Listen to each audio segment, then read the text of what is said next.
Café de Sèvres.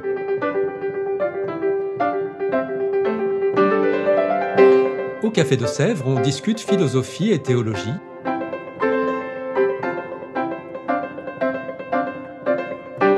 C'est là que chaque semaine, Isabelle, Parnell et Claire dialoguent avec un enseignant du Centre Sèvres, faculté jésuite de Paris.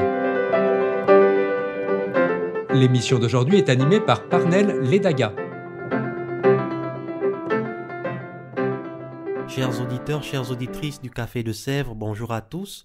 Je suis heureux de vous retrouver pour un nouveau podcast et aujourd'hui, j'ai le plaisir d'accueillir au studio avec nous Véronique Albanel. Bonjour Véronique. Bonjour Parnell. Voilà, Véronique est déjà connue, nous n'avons plus besoin de la présenter. Enseignante, professeure de philosophie ici au Centre Sèvres.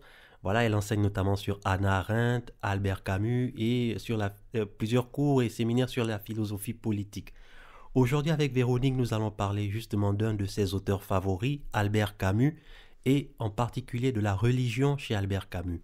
Alors Véronique, rapidement, pour Albert Camus, en fait, la religion, c'était quoi? Était-il d'abord, pour commencer, un croyant, un athée, un agnostique, ou je ne sais pas trop?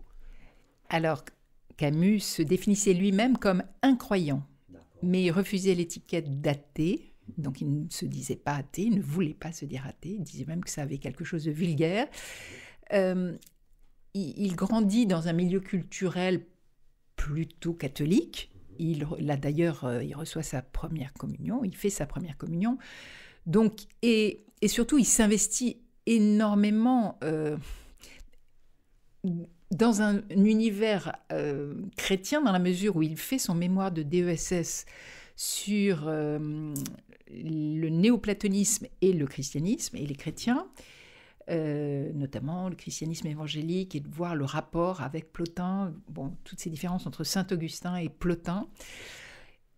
Et il va lire les Écritures, on le sait, et même à la fin, dans ses carnets, on sait qu'il lisait... alors, peut-être pas les exercices spirituels eux-mêmes, mais en tout cas le récit de la vie de Saint Ignace. Donc il y a quand même quelques lieux. Voilà. Voilà. D'accord. Et mais malgré tout cela, malgré le fait qu'il ait lu la Bible, qu'il ait lu la vie de Saint Ignace, il n'était tout de même pas croyant. Non, il est clairement pas croyant. Il ne faut surtout pas, à mon avis, vouloir se l'approprier ou le christianiser. D'abord parce qu'on lui a posé la question à un moment donné, juste après sa remise du prix Nobel en 1957, fin 1957, on lui a demandé s'il avait l'intention de se convertir et il a répondu non, et il a après expliqué un peu pourquoi il n'avait pas cette intention. Et on le voit dans beaucoup d'écrits, parce que ce qui est intéressant chez Albert Camus, c'est qu'il est resté en dialogue avec les croyants, un dialogue vigoureux, assez clair. Il avait des amis très proches et des amis qui ont compté pour lui catholiques, pas seulement, des amis protestants aussi. Il a lui-même eu un rapport très particulier avec Simone Weil, puisque c'est dans la collection Espoir chez Gallimard qu'il a édité Simone Weil, donc il a permis à Simone Weil d'être édité. Il a toujours défendu Simone Weil, il dit d'ailleurs que c'est une des deux figures qui l'ont inspiré. Donc je serais tentée de dire qu'il se laisse travailler par des questions que je ne qualifierais pas de religieuses, parce que ce n'est pas la religion qui lui importe, il n'est pas religieux, c'est clair. On le voit très clairement dans un écrit assez tôt après la guerre, je crois que c'est 45 ou 46 plutôt, qui est publié dans un recueil qui s'appelle « Conférences et discours », qui s'appelle « L'incroyant et les chrétiens ». Et donc, c'est une conférence qu'il donne à la Tour Maubourg, chez les Dominicains, à la demande des Dominicains, où tout ce rapport avec le christianisme est assez musclé, encore une fois, mais fécond, et retracé, alors on pourrait dire du positif au négatif, le positif étant... une attente d'honnêteté, de clarté, de courage aussi. Il donne un exemple particulier assez intéressant dans cette conférence où il dit qu'il a rencontré un prêtre anticlérical et Et il ne comprend pas qu'un prêtre puisse être anticlérical. Il attend au contraire que le christianisme assume sa différence, assume ses convictions avec le plus de cohérence possible. Donc le positif, encore une fois, c'est surtout le Christ. Oui. Le Christ, dit-il, et pas Jésus. Là aussi, c'est étrange parce qu'il ne croit pas du tout en un Christ ressuscité. Il dit qu'il ne croit pas en la résurrection, qu'il ne croit pas en la vie future. Mais il dit clairement qu'il n'a que vénération pour le Christ. D'accord. Et ça, à plusieurs reprises. La figure du Christ, elle apparaît de manière très passionnante dans une grande partie de son œuvre, depuis L'étranger, où la figure de Morceau, c'est, dit-il, le Christ que nous méritons.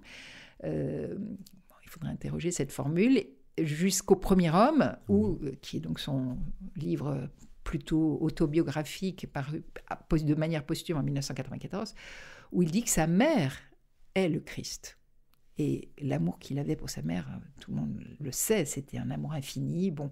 Donc les références au Christ sont fréquentes, à commencer d'ailleurs par, dans Le Premier homme, J.C., qui est le nom de l'auteur, alias Camus, J.C. comme Jacques Cormery, qui est le nom qu'il donne à l'auteur et au héros de cet ouvrage, et J.C. évidemment peut être lu comme Jésus-Christ. Voilà, donc la figure du Christ, c'est vraiment quelque chose qu'on peut pister. Il y a beaucoup de références, beaucoup de connaissances. Moi, je suis très frappée par ça, de l'écriture et de la tradition religieuse, y compris des pères de l'Église. Impressionnant. Oui, tout à fait impressionnant, mais j'en viens peut-être, si vous le voulez, au négatif. Absolument, mais bien sûr. Alors le négatif, il est tout aussi, j'allais dire, conséquent, parce qu'évidemment, il faut remettre l'Église dans son contexte. L'Église catholique, c'est l'Église des années 30 aux années 50, donc avant Vatican II, bien sûr. Et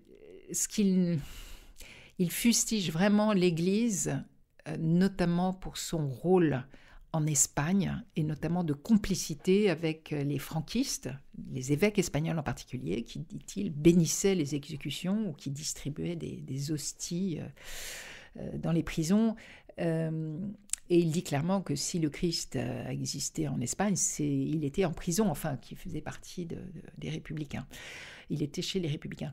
Donc, la confusion, la complicité de l'Église dans des moments tragique de l'histoire où il ne comprend pas que l'Église ne soit pas au rendez-vous. Le fait, par exemple, que Pie XII n'ait pas parlé de manière claire, et il le dit de manière très savoureuse, il dit peut-être qu'il a parlé, mais dans le langage des encycliques que personne n'a reçu, n'a pu entendre et comprendre.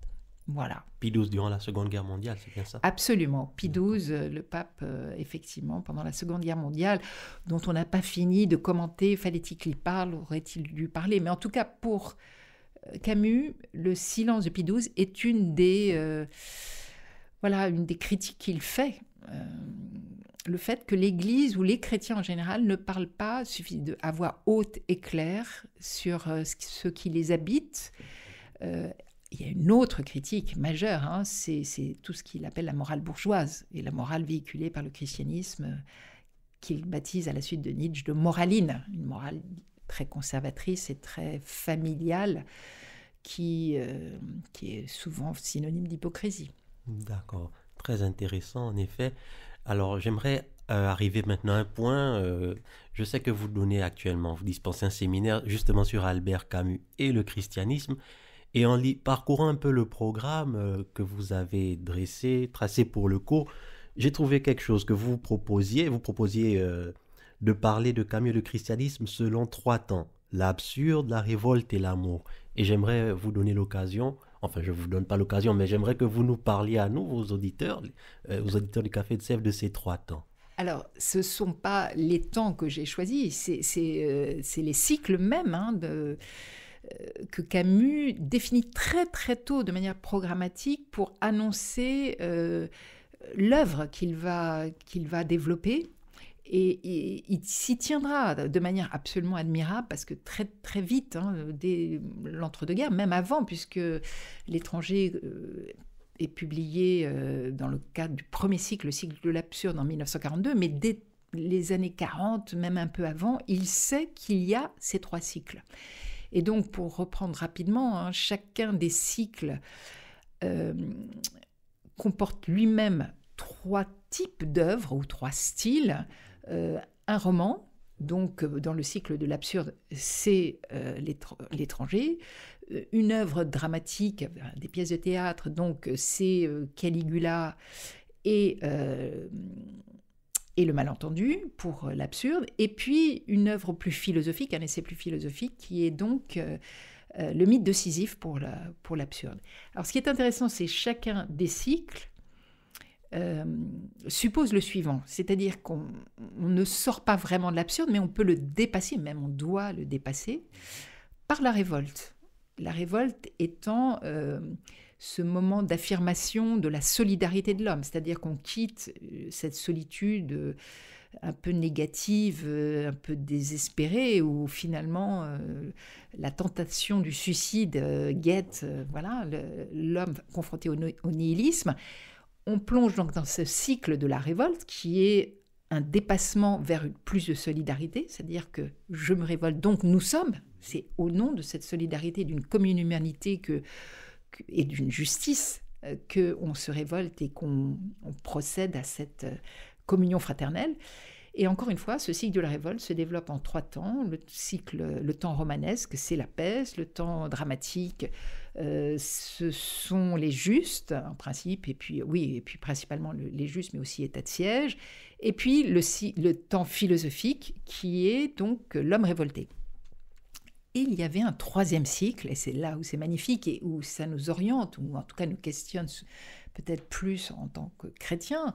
Ce 3e cycle annoncé, attendu, était défini comme l'amour. Et déjà, en embryon, on voit l'amour ne surgit pas à ce moment-là, il existe déjà dès le début.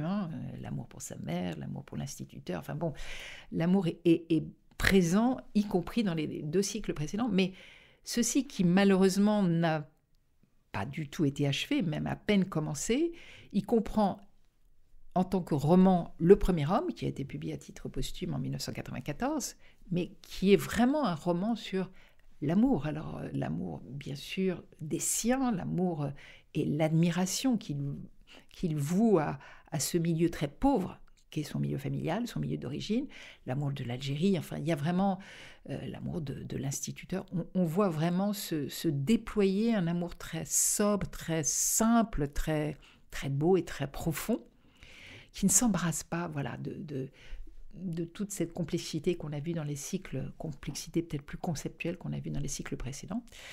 Et puis, il devait y avoir là aussi un temps dramatique et puis un temps plus philosophique. Donc on ne peut que reconfigurer, que imaginer ce qu'il aurait voulu faire. Mais il était déjà très avancé sur le cycle dramatique. Ça aurait été la figure de Don Juan mêlée à celle de Faust. Enfin, il y avait un certain nombre il avait déjà échafaudé un certain nombre de pistes. Et puis dans le temps philosophique de ce cycle de l'amour, il y avait un essai qui était prévu basé sur des aphorismes, peut-être dans le style de Nietzsche, mais encore une fois, la part de l'amour, et il faut s'entendre sur qu'est-ce que c'est que cet amour, parce qu'on sait bien que Camus a beaucoup aimé et qui n'était pas forcément fidèle à une seule femme. D'accord, intéressant. Mais c'est un amour profond, c'est pas un amour... comme il le dit lui-même dans ses courriers, enfin moi je crois que pour reconstituer ce cycle de l'amour, si tant est qu'on puisse le faire, et puis pour s'enrichir sur le plan de ce rapport avec le christianisme, et d'interroger cet amour selon Camus, je pense qu'on a quand même 2 ressources magnifiques qui sont les carnets d'un côté et ces lettres qu'il a échangées, notamment les lettres avec Maria Casares, c'est un très très gros volume. Et lorsque Camus dit qu'il est passé d'un amour d'orgueil à un amour don, je pense que c'est aussi très éclairant de comprendre que c'est pas un amour uniquement solaire ou fondé sur l'amour du corps ou comme on peut l'imaginer. Non, c'est un amour beaucoup plus profond qui comporte une responsabilité, un engagement auprès des personnes qu'il aime. On sait combien il a été responsable auprès de sa femme Francine Camus, qui a traversé des moments dépressifs, et combien il a été d'une certaine manière loyal, je pense qu'il n'était sans doute pas fidèle au sens classique du terme, mais loyal en amitié et en amour. D'accord. Alors, tous ces détails sont vraiment intéressants. On a l'impression que c'était quelqu'un, certes, il n'était pas chrétien, mais sa connaissance du christianisme, on peut dire, sa connaissance l'a quand même transformé d'une certaine manière. Il était un homme particulier en fonction aussi de ce en quoi il savait du christianisme. Alors, par exemple, on voit par exemple, il critique les évêques espagnols. Donc, sa vision du christianisme, lorsqu'il critique les chrétiens en leur disant qu'ils ne s'expriment pas assez, c'est-à-dire il a une idée de ce que les chrétiens devraient être, même si lui, il ne croit pas, mais il voudrait que les chrétiens, du moins en fonction de ce que eux-mêmes ils professent, ils devraient être d'une certaine manière. Mais alors, quel était son rapport?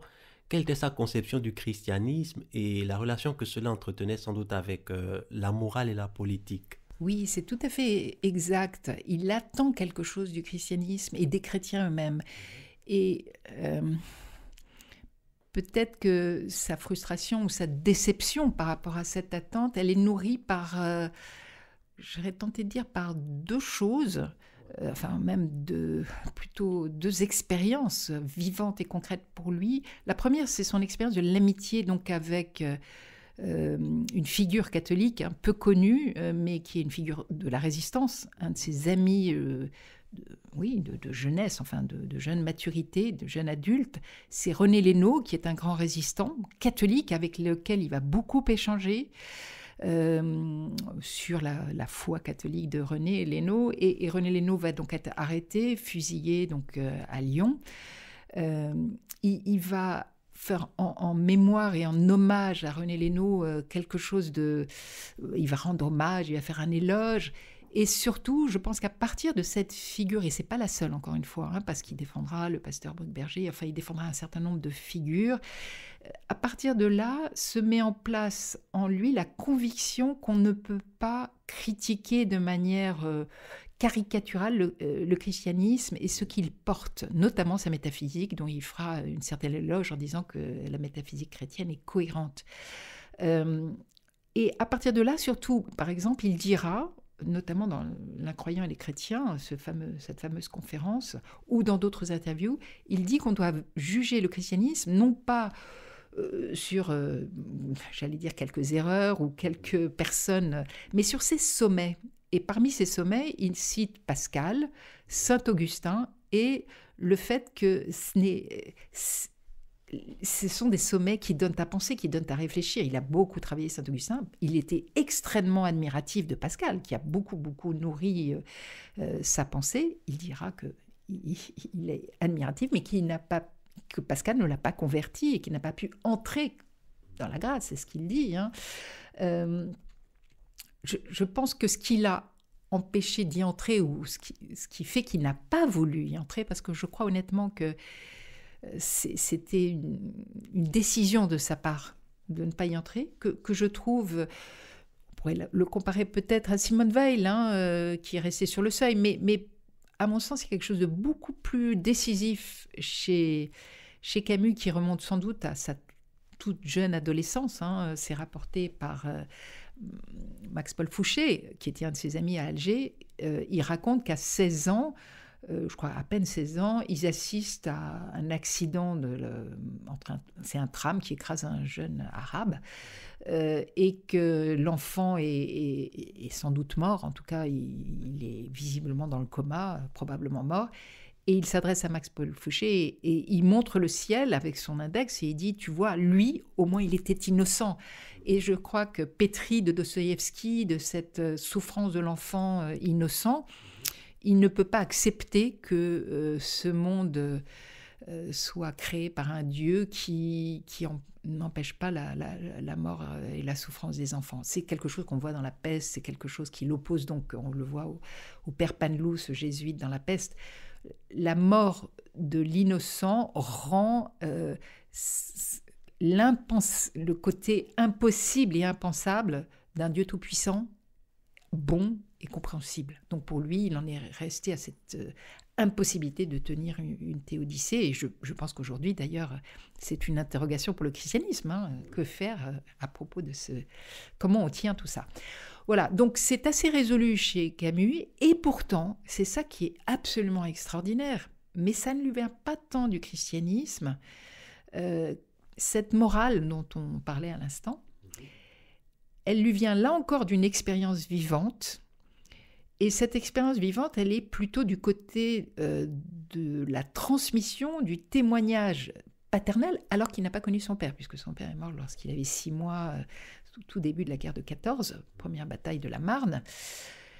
Et cette première transmission d'une morale paternelle, elle se résume à 2 anecdotes vraies, 2 histoires vraies. Hein. L'une... Nous aimerions bien les entendre, bien sûr. L'une, rapidement, parce que je ne veux pas déborder, mais l'une qui rapporte un récit pendant la guerre de 1905 où son père est envoyé en service militaire et où il assiste à un massacre, le père assiste à un massacre de sentinelles absolument barbare.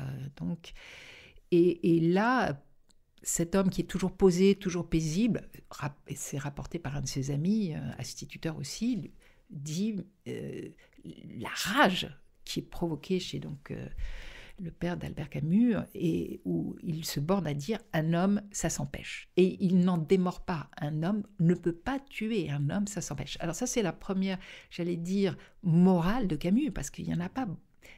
Elle est basée sur le refus absolu du meurtre. Refus, voilà. Et il y a une deuxième anecdote qui est tout aussi centrale pour éclairer la morale de Camus, c'est le refus de la peine de mort. Et là aussi, ça vient de son père qui assiste à une exécution par guillotine, donc à Alger, où il y va d'ailleurs non pas par curiosité, mais parce qu'il n'est pas du tout contre la peine de mort à ce moment-là, parce que l'individu qui est un ouvrier agricole a tué des enfants, enfin bon, c'est aussi une affaire assez sordide. Mais quand il revient de l'exécution, le père est pâle, livide, il ne dit pas un mot, il vomit toute la nuit, il est malade. Et Camus en tire cette puissante condamnation de la peine de mort. Voilà, on le voit dans ses réflexions sur la guillotine, on le voit dans L'étranger, on le voit. Là aussi, c'est un leitmotiv, une constante. Donc c'est une morale qui est belle, qui est le refus de la haine, le refus du meurtre, le refus de légitimer la violence. Ça, c'est magnifique aussi, parce qu'il dit que parfois la violence est inévitable. Hein. Il a été pacifiste, mais il ne l'a plus été à un certain stade. Il est entré dans la résistance, mais il dit parfois on ne peut pas éviter la violence, mais la violence n'est jamais justifiable ou légitime. Et ça, c'est beau. D'accord. Alors, c'est un sujet vraiment passionnant. Nous pourrions en discuter pendant des heures. Malheureusement, le temps nous est compté. Il va falloir rendre l'antenne. Alors, je voulais vous remercier vraiment infiniment, Véronique. Merci d'avoir accepté notre invitation et de nous avoir parlé du christianisme chez Albert Camus. Merci à vous, Parnell. Alors, quant à vous tous, chers auditeurs et auditrices du Café de Sèvres, nous nous donnons rendez-vous dans 2 semaines. D'ici là, portez-vous bien. À très bientôt. Au revoir.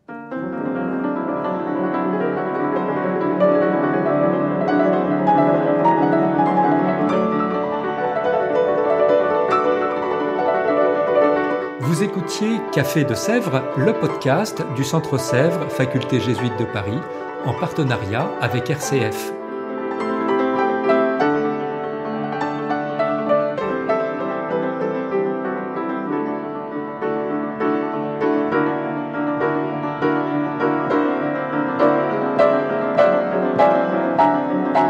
Pour ne rater aucun épisode, abonnez-vous sur votre application préférée. Spotify, Deezer, Apple Podcast ou Google Podcast.